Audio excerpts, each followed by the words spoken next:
నమస్తే, welcome to our channel. అధికార పార్టీతో అంటకాగి అధికార పార్టీ నేతలు చెప్పినట్టు విని ఆపై వారిచ్చిన వెసులుబాటును క్యాష్ చేసుకున్న ఓ పోలీస్ అధికారి పరిస్థితి ఎలా ఉంటుందో సీనియర్ ఐపీఎస్ అధికారి ఎన్ సంజయ్ను చూస్తే ఇట్టే అర్థం కాక మానదు. గత వైసీపీ జమానాలో నాటి సీఎం జగన్, ఇతర ప్రభుత్వ పెద్దలు చెప్పినట్టుగా సంజయ్ వ్యవహరించారు. చట్టాన్ని పక్కన పెట్టేసి అధికార పార్టీ నేతలు చెప్పిందే వేదంగా పనిచేసుకుంటూ వెళ్ళిపోయారు. సీనియర్ రాజకీయవేత్త, ఏకంగా 3 పర్యాయాలు సీఎంగా పనిచేసిన టీడీపీ అధినేత నారా చంద్రబాబు నాయుడిని అరెస్టు చేయమనగానే ముందు వెనుక చూసుకోకుండా అరెస్టు చేశారు.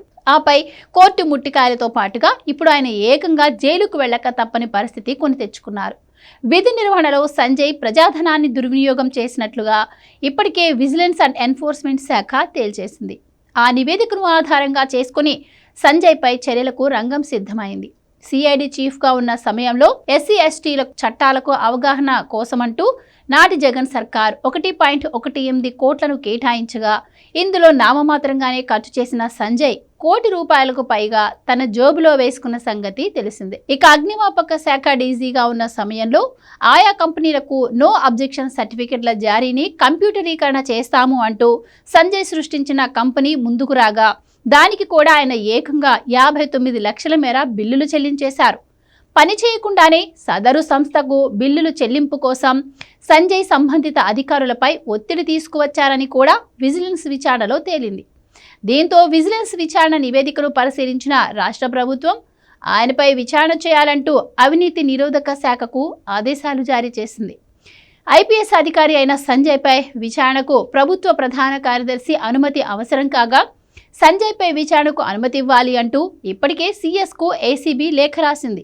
సంజయ్పై విచారణకు సీఎస్ అనుమతి ఇవ్వడం లాంఛనమేనని చెప్పక తప్పదు. అంటే నేడో రేపో ఏసీబీ అధికారులు సంజయ్పై విచారణను మొదలుపెట్టడం ఖాయమేనన్నమాట. ఇక ఏసీబీ విచారణలో పెద్దగా తేలేదేమీ లేదనే చెప్పాలి.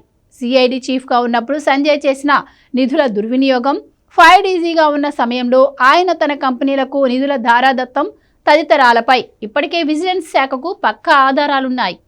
ఇవే ఆధారాలను ఏసీబీ కూడా తన విచారణకు వినియోగించుకునే అవకాశాలు ఉన్నాయి.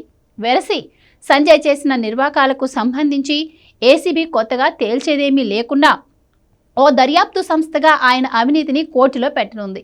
ఈ ఆధారాలను పరిశీలించనున్న కోర్టు సంజయ్ను దోషిగా తేల్చడమే తరువాయి అన్న వాదనలు వినిపిస్తున్నాయి. అంటే అతి త్వరలోనే సంజయ్ జైలుకు వెళ్లడం ఖాయమేనని చెప్పక తప్పదు. ఇప్పటికే విజిలెన్స్ నివేదికతో ప్రభుత్వం ఆయనపై సస్పెన్షన్ వేటు వేసింది. ఇక ఏసీబీ దర్యాప్తులో సంజయ్ దోషిగా తేలితే రిటైర్మెంట్కు ముందే సంజయ్ ఐపీఎస్ హోదాను కోల్పోవడం తప్పదనే చెప్పాలి. అధికార పక్షానికి మడుగులు వత్తే ఏ అధికారి అయినా సంజయ్ ఉదాంతాన్ని చూసైనా నిగ్రహించుకోవాల్సిన అవసరం ఉందన్న వాదనలు వినిపిస్తున్నాయి.